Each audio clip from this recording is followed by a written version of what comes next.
Meta ads ചെയ്യുമ്പോൾ കോമ്പറ്റീറ്റേഴ്സിനെ എങ്ങനെ analyse ചെയ്യാം? നമ്മൾ മെറ്റ ആഡ്സ് ചെയ്യുമ്പോൾ കോമ്പറ്റീറ്റേഴ്സിന് അനലൈസ് ചെയ്യാൻ പറ്റുന്ന ഒരു ഈസിയസ്റ്റ് ഓപ്ഷൻ മെറ്റ നമുക്ക് തരുന്നുണ്ട്. അപ്പോൾ അത് മെറ്റ ആഡ്സ് ലൈബ്രറിയാണ്. അപ്പോൾ അതെന്ന് പറയുന്നത് കംപ്ലീറ്റ്ലി ഫ്രീ ആയിട്ട് മെറ്റ തന്നെ നമുക്ക് തരുന്ന ഒരു സോഫ്റ്റ്വെയർ ആണ്. സോഫ്റ്റ്വെയർ അല്ല, അവരൊരു സെർച്ചിങ് പ്ലാറ്റ്ഫോമാണ്. അപ്പോൾ ഇത് നമുക്ക് ആക്സസ് ചെയ്യാൻ വേണ്ടി നമ്മൾ പോവേണ്ടത്, ഇപ്പോൾ ഗൂഗിളിൽ പോയിട്ട് മെറ്റ ആഡ്സ് ലൈബ്രറി എന്ന് നമ്മൾ സെർച്ച് ചെയ്യുക. അപ്പോൾ ഒരു ലിങ്ക് കിട്ടും. ഇപ്പോൾ ഈ ലിങ്ക് നമ്മൾ ക്ലിക്ക് ചെയ്താൽ തന്നെ മെറ്റ ആഡ്സ് ലൈബ്രറിയുടെ ആ ലാൻഡിംഗ് പേജിലോട്ട് നമ്മൾ എത്തും. പക്ഷേ ഇത് നമുക്ക് ആക്സസ് ചെയ്യണമെങ്കിൽ നിങ്ങൾ നെക്സ്റ്റ് ടാബിൽ മെറ്റ ലോഗിൻ ചെയ്യണം. നിങ്ങളുടെ ഫേസ്ബുക്ക് അക്കൗണ്ട് ലോഗിൻ ചെയ്താൽ മാത്രമേ നമുക്കിത് ആക്സസ് ചെയ്യാൻ പറ്റൂ. അപ്പോൾ ഇതിനകത്ത് പോയിട്ട് നമ്മളുടെ കോമ്പറ്റീറ്റേഴ്സിനെ നമുക്ക് കംപ്ലീറ്റ് ആയിട്ട് അനലൈസ് ചെയ്യാനുള്ള ഒരു ഓപ്ഷൻ, ഫ്രീ ആയിട്ടൊരു ഓപ്ഷൻ മെറ്റ തരുന്നുണ്ട്. അപ്പോൾ ഇതിന് ഒരു എക്സാമ്പിൾ പറയുകയാണെങ്കിൽ, ഇപ്പോൾ നമ്മളിപ്പോൾ ഒരു മെൻസ് ടീഷർട്ട്സ് ആണ് നമ്മൾ വിൽക്കുന്നത്. അപ്പോൾ മെൻസ് ടീഷർട്ട്സ് നിങ്ങൾക്ക് ഇതിനകത്ത് സെർച്ച് ചെയ്യാം. ഇപ്പോൾ മെൻ ടീഷർട്ട് എന്ന് സെർച്ച് ചെയ്യുമ്പോൾ ഇപ്പോൾ മെൻ ടീഷർട്ട്സ് ആ ടാഗിൽ വിൽക്കുന്ന എല്ലാ അഡ്വർടൈസേഴ്സ്, ഇപ്പൊ നമുക്ക് കൺട്രി സെലക്ട് ചെയ്യാം. കൺട്രി സെലക്ട് ചെയ്തിട്ട് ആ കൺട്രിയിൽ മെൻസ് ടീഷർട്ട്സ് വിൽക്കുന്ന എല്ലാ അഡ്വർടൈസേഴ്സിനും നമുക്ക് കാണാൻ പറ്റും. അപ്പോൾ അതിനകത്ത് പർട്ടിക്കുലർ ആയിട്ടുള്ള നമ്മളൊരു ബ്രാൻഡാണ് നമ്മളിപ്പോൾ ടാർഗറ്റ് ചെയ്യുന്നെങ്കിൽ ആ ബ്രാൻഡിനെ നമുക്ക് ഇതിനകത്ത് സെർച്ച് ചെയ്ത് നോക്കാം. അപ്പോൾ ആ ബ്രാൻഡിനെ സെർച്ച് ചെയ്യുമ്പോൾ ആ ബ്രാൻഡിന്റെ പേജ് വരും, അഡ്വർടൈസ് ചെയ്യുന്ന പേജ് വരും, അഡ്വർടൈസ്മെന്റ് ചെയ്യുന്ന പേജാണെങ്കിൽ പേജ് വരും. ആ പേജിനകത്ത് ഏതൊക്കെ കൈൻഡ് ഓഫ് അഡ്വർടൈസ്മെന്റ്സ് ആ ബ്രാൻഡ് ചെയ്യുന്നുണ്ട് എന്നുള്ള കംപ്ലീറ്റ് ആയിട്ട് നമുക്ക് കാണാൻ പറ്റും. ഇപ്പോൾ അതിനകത്ത് തന്നെ നമുക്ക് ഒരു കൈൻഡ് ഓഫ് അഡ്വർടൈസ്മെന്റ് ക്ലിക്ക് ചെയ്ത് കഴിഞ്ഞാൽ, അതിനകത്ത് സി ഡീറ്റെയിൽസ് ക്ലിക്ക് ചെയ്ത് കഴിഞ്ഞാൽ തന്നെ ആ ക്യാമ്പയിൻസിന്റെ കംപ്ലീറ്റ് ആയിട്ടുള്ള ഡീറ്റെയിൽസ് നമുക്കിവിടെ കാണാം. അപ്പോൾ അതിനകത്ത് മെയിനായിട്ട് നമുക്ക് കാണാൻ പറ്റുന്നത് ഇപ്പോൾ ആ പർട്ടിക്കുലർ ക്യാമ്പയിൻ സ്റ്റാർട്ട് ചെയ്ത ഡേറ്റ്, അതോടൊപ്പം തന്നെ നമുക്ക് ആ ക്യാമ്പയിൻസിന്റെ ആഡ് കോപ്പി എന്താണെന്നുള്ളത്, പിന്നെ അതിന്റെ ക്രിയേറ്റീവ് എന്താണെന്നുള്ളത്, പിന്നെ അതിന്റെ ലാസ്റ്റ് പാർട്ടിൽ അവർ ക്ലിക്ക് ടു ആക്ഷൻസ് ഏതെങ്കിലും വെച്ചിട്ടുണ്ടെങ്കിൽ ഇപ്പോൾ ലാൻഡിംഗ് പേജിലോട്ട് ഇപ്പോൾ അത് ക്ലിക്ക് ചെയ്യുമ്പോൾ ഏത് ലാൻഡിംഗ് പേജിലോട്ടാണ് പോകുന്നത്. അപ്പോൾ ഇത്രയും ഡീറ്റെയിൽസ് നമ്മൾ ആ കോമ്പറ്റീറ്ററിന്റെ കാണാൻ പറ്റും.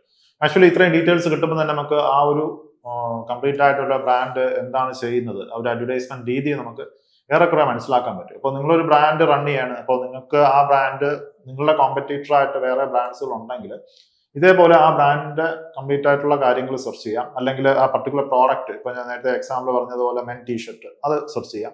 അപ്പോൾ ഇതേപോലെ ബ്രാൻഡ്സുകൾ വരും. അപ്പോൾ അത് അവരുടെ ക്യാമ്പയിൻസ് എടുത്തിട്ട് നമുക്കത് നോക്കാം. ഈ സി ഡീറ്റെയിൽസ് നോക്കിക്കഴിഞ്ഞാൽ നമുക്ക് പല കാര്യങ്ങളും നമുക്ക് അനലൈസ് ചെയ്യാം. അപ്പോൾ ഇതിനകത്ത് ഇത് ഇത്രയും നമ്മൾ അതിനകത്ത് എത്തിയതിനു ശേഷം ഈ സി ഡീറ്റെയിൽസ് കൊടുക്കുമ്പോൾ ഇതിനകത്ത് നമുക്ക് ഡെപ്ത് ആയിട്ട് കുറച്ചുകൂടെ കാര്യങ്ങളൊക്കെ അനലൈസ് ചെയ്യാൻ പറ്റും. അപ്പോൾ അതിന്റെ ഒരു ഫസ്റ്റ് കാര്യമാണ്, ഇപ്പോൾ ഈ പർട്ടിക്കുലർ ബ്രാൻഡ് ഏതൊക്കെ കൈൻഡ് ഓഫ് ആഡ് കോപ്പീസ് ആണ് യൂസ് ചെയ്യുന്നത്. Add copies, primary text, headlines, ഇതൊക്കെ ഏതൊക്കെ കൈൻഡ് ഓഫ് ആഡ് കോപ്പീസ് ആണ് യൂസ് ചെയ്യുന്നത്. ഇപ്പോൾ അത് ഏത് കൈൻഡ് ഓഫ് ഓഡിയൻസിനെയാണ് നമ്മൾ ടാർഗറ്റ് ചെയ്യുന്നത്. ഇപ്പൊ നമ്മൾ നേരത്തെ വീഡിയോസിലൊക്കെ നമ്മളത് എക്സ്പ്ലെയിൻ ചെയ്തിട്ടുണ്ട്. ആഡ് കോപ്പീസ് എന്താണ്, ആഡ് ക്രിയേറ്റീവ്സ് എന്താണെന്നുള്ള കാര്യങ്ങളൊക്കെ എക്സ്പ്ലെയിൻ ചെയ്തിട്ടുണ്ട്. അപ്പൊ അതെങ്ങനെ ഏതൊക്കെ കൈൻഡ് ഓഫ് കസ്റ്റമർ അവതാറിനെ ടാർഗറ്റ് ചെയ്യണം എന്നുള്ള കാര്യങ്ങളൊക്കെ നമ്മൾ എക്സ്പ്ലെയിൻ ചെയ്തിട്ടുണ്ട്. അപ്പൊ ഇതേപോലെ ആക്ച്വലി ആ ഒരു പർട്ടിക്കുലർ ബ്രാൻഡ് ഏത് കൈൻഡ് ഓഫ് കസ്റ്റമർ അവതാറിനെയാണ് ടാർഗറ്റ് ചെയ്യുന്നത്, അപ്പോൾ അത് ഏത് ആംഗിളിലാണ് ടാർഗറ്റ് ചെയ്യുന്നത് എന്നുള്ള ഒരു ഐഡിയ നമുക്ക് കിട്ടും.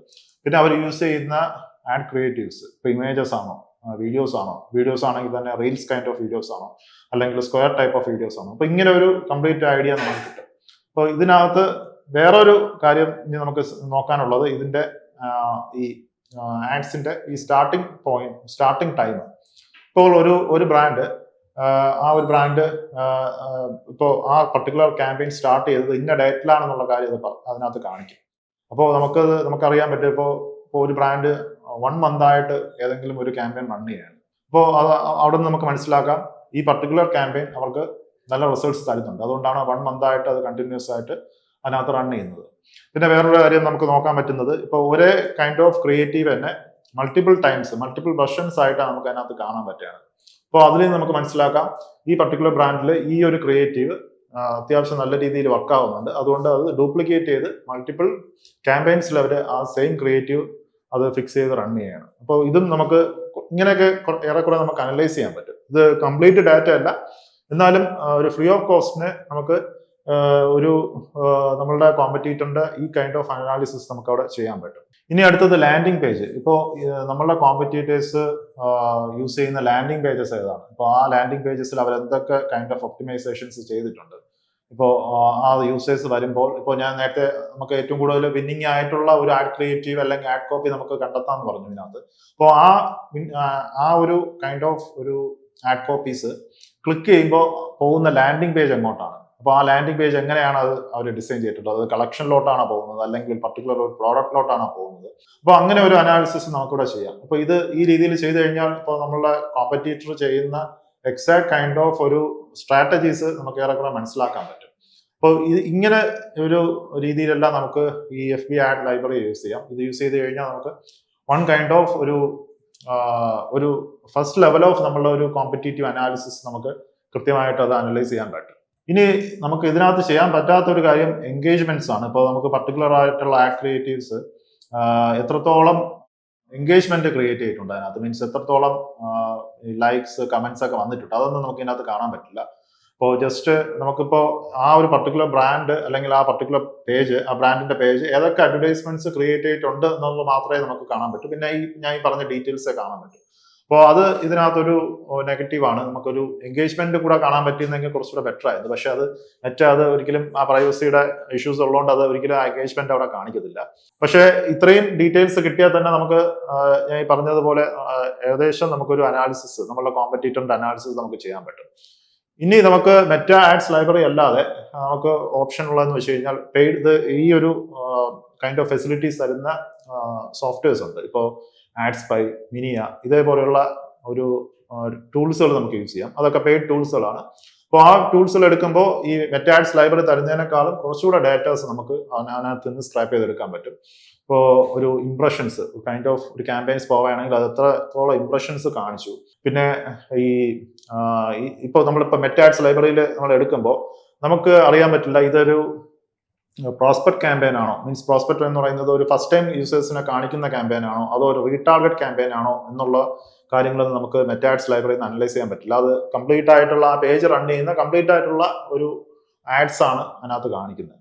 പക്ഷേ ഇതേപോലുള്ള സ്പൈ ടൂൾസുകളിൽ പോയി കഴിഞ്ഞാൽ, ആഡ് സ്പൈ ടൂൾസുകളിൽ പോയി കഴിഞ്ഞാൽ അത് അവിടെ അനലൈസ് ചെയ്ത് തരും. ഇപ്പോൾ മെയിൻ ആയിട്ടുള്ള പ്രോസ്പെക്ട് ക്യാമ്പയിൻസ് ആണോ അതോ റീടാർഗറ്റ് ആയിട്ട് യൂസ് ചെയ്യുന്ന ക്യാമ്പയിൻസ് ആണോ അല്ലെങ്കിൽ പർട്ടിക്കുലർ ഓഡിയൻസിനെയാണോ അത് ടാർഗറ്റ് ചെയ്യുന്നത്, അങ്ങനെയൊക്കെയുള്ള ഒരു ഫെസിലിറ്റീസ് ഒക്കെ നമുക്ക് ഈ പെയ്ഡ് ടൂൾസ് എടുത്തു കഴിഞ്ഞാൽ കിട്ടും. പക്ഷെ പെയ്ഡ് ടൂൾസ് എക്സ്പെൻസീവ് ആണ്. അറ്റ്ലീസ്റ്റ് ഒരു $50 പെർ മന്ത് ഒക്കെ നമ്മൾ കൊടുക്കേണ്ടി വരും. ബട്ട് നിങ്ങളിപ്പോൾ ഒരു നല്ല രീതിയിൽ സ്കെയിൽ ചെയ്തൊക്കെ ചെയ്യുന്ന ടൈമൊക്കെ ആണെങ്കിൽ നമ്മളുടെ കോമ്പറ്റീറ്റേഴ്സിനെ ഡീപ്പായിട്ട് ഒന്ന് അനലൈസ് ചെയ്യണമെങ്കിൽ പെയ്ഡ് ടൂൾസ് എടുത്താലും നമുക്ക് നഷ്ടമില്ല. പക്ഷേ ഇനിഷ്യലി നിങ്ങൾ തുടങ്ങുന്ന സമയത്ത് ഈ മെറ്റ ആഡ്സ് ലൈബ്രറി വെച്ച് തന്നെ നിങ്ങൾക്ക് കംപ്ലീറ്റ് ആയിട്ട് നമ്മളുടെ products, same kind of products വിൽക്കുന്ന കോമ്പറ്റീറ്റേഴ്സിനെ നമുക്ക് അനലൈസ് ചെയ്യാൻ പറ്റും. അപ്പോൾ അത് വെച്ച് തന്നെ നമുക്ക് മുന്നോട്ട് പോകാം. ഏറ്റവും ബെസ്റ്റ് ആയിട്ടുള്ള ആഡ് ക്രിയേറ്റീവ്സ് നമുക്ക് ബിൽഡ് ചെയ്യാം. പിന്നെ ആഡ് കോപ്പീസ് നമുക്ക് ബിൽഡ് ചെയ്യാം. പിന്നെ ലാൻഡിംഗ് പേജസ് ബിൽഡ് ചെയ്യാം. പിന്നെ നമുക്കൊരു എക്സാക്റ്റ് ഒരു ഐഡിയ കിട്ടും ഇതെങ്ങനെയൊക്കെയാണ് സ്റ്റാർട്ട് ചെയ്യേണ്ടത്, നമ്മുടെ കോമ്പറ്റീറ്റേഴ്സ് എങ്ങനെയാണ് ചെയ്യുന്നത് എന്നുള്ള ഒരു ഐഡിയ കിട്ടിക്കഴിഞ്ഞാൽ നമുക്ക് ആ മോഡലൊന്ന് സ്റ്റാർട്ട് ചെയ്ത് കഴിഞ്ഞാൽ തീർച്ചയായും നമ്മുടെ ക്യാമ്പയിൻസ് ഒക്കെ സക്സസ്ഫുൾ ആവാനുള്ള എല്ലാ ചാൻസസും ഉണ്ട്. അപ്പോൾ മെറ്റ ആഡ്സ് ലൈബ്രറി എല്ലാവരും യൂസ് ചെയ്യുക. അപ്പോൾ ഇത് തന്നെയാണ് ഫേസ്ബുക്ക് തരുന്ന നമുക്ക് ഫ്രീ ആയിട്ടൊരു ഓപ്ഷൻ. അപ്പോൾ ഈ ഓപ്ഷൻ യൂസ് ചെയ്ത് നമുക്ക് നല്ല രീതിയിൽ നമ്മുടെ ക്യാമ്പയിൻസ് നമുക്ക് സ്റ്റാർട്ട് ചെയ്ത് സ്കെയിൽ ചെയ്ത് മുന്നോട്ട് കൊണ്ടുപോകാം.